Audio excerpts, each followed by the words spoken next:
In November 1988, a 17-year-old Japanese schoolgirl named Junko Furuta vanished on her way home from school. She had been expected home that evening, as usual, but never arrived. Her parents were worried, but it would be weeks before they discovered the horrifying truth that Junko had been kidnapped, held captive, and subjected to more than 40 days of unimaginable torture before her death. Junko Furuta lived with her family in Misato, a city in Saitama Prefecture, north of Tokyo. She was a diligent student, known for her quiet nature, academic focus, and polite demeanor. She didn't smoke, drink, or get into trouble. Her friends described her as responsible and well-liked. She had no known enemies, and nothing in her life at the time suggested she was at risk. On November 25, 1988, Junko was walking home from her part-time job when she was approached by a teenage boy named Hiroshi Miyano. Miyano, who was 18 at the time, had a reputation for violence and was reportedly connected to local Yakuza gangs. With him was a friend, Shinji Minato. According to court records, the two had planned to find a girl to assault that night. Miyano lured Junko to a secluded area by pretending to need help or directions, and once she was isolated, the pair abducted her. She was taken to Minato's home in the Ayase district of Adachi, Tokyo, a two-story house where Minato lived with his parents. Over the next 44 days, Junko was imprisoned there and repeatedly subjected to physical, sexual, and psychological abuse. Miyano and Minato were soon joined by two other boys, Joe Ogura and Yasushi Watanabe. Together, the four carried out an escalating series of violent acts against Junko. The details of her captivity, later revealed in court, were so extreme they were initially difficult for investigators to believe. Junko was beaten daily, often forced to sleep outside on a balcony or on a concrete floor. She was raped numerous times, reportedly by more than just the four teenagers. Some accounts suggest others were invited to the house and participated or watched. She was starved, burned with cigarettes and lighters, and had fireworks inserted into her body and ignited. Her hands and legs were broken, and she eventually lost the ability to walk or use the bathroom. Despite her injuries, no medical care was ever given. The boys forced her to call her parents during the early days of her captivity, claiming she had run away and was staying with a friend.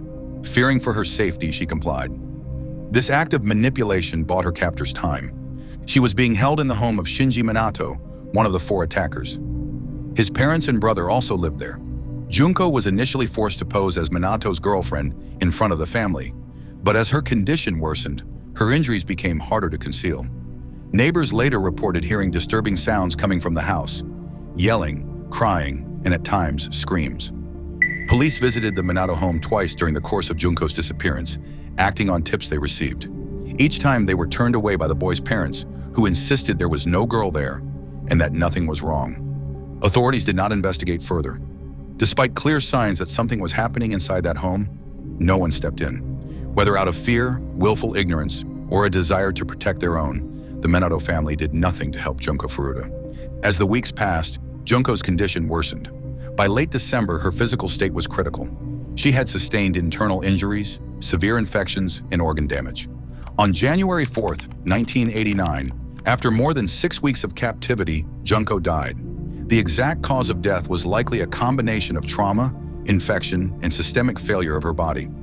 The boys placed her body in a 55-gallon drum, filled it with concrete, and left it in a quiet construction area in Koto Ward, Tokyo. The case was uncovered weeks later, in late January, after Hiroshi Miyano was arrested in connection with an unrelated sexual assault. During questioning, police learned of his involvement in Junko's disappearance. Eventually, he confessed, and the other boys were arrested. The drum containing Junko's body was recovered shortly after. All four perpetrators were under 20 years old at the time and were therefore tried as juveniles under Japanese law. Their names were initially withheld, but due to the severity of the crime and public outrage, Japanese journalists published them anyway, arguing that the public had a right to know. The sentences handed down were seen by many as shockingly lenient. Miyano received 20 years in prison, while the others received shorter terms ranging from 5 to 10 years. Many in Japan were appalled, believing the justice system had failed to deliver an adequate punishment for such an extreme and sadistic crime. Some of the perpetrators were released and later reoffended. Over time, Junko Furuta's name has become known not just in Japan, but around the world. Documentaries, articles, and online discussions continue to share her story, not because of the graphic details alone, but because her case highlights how systems can fail even the most innocent among us.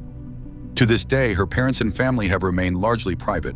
Their grief, though rarely voiced in public, has been acknowledged by a country that continues to mourn alongside them. There is no footage of the crime, no known photographs of the abuse. The evidence comes from police investigations, court transcripts, and confessions from those involved. The images that remain are of Junko in her school uniform, smiling, hopeful, and full of promise. For more grim stories like this, subscribe to the Grim Crim Vault. We release new videos weekly.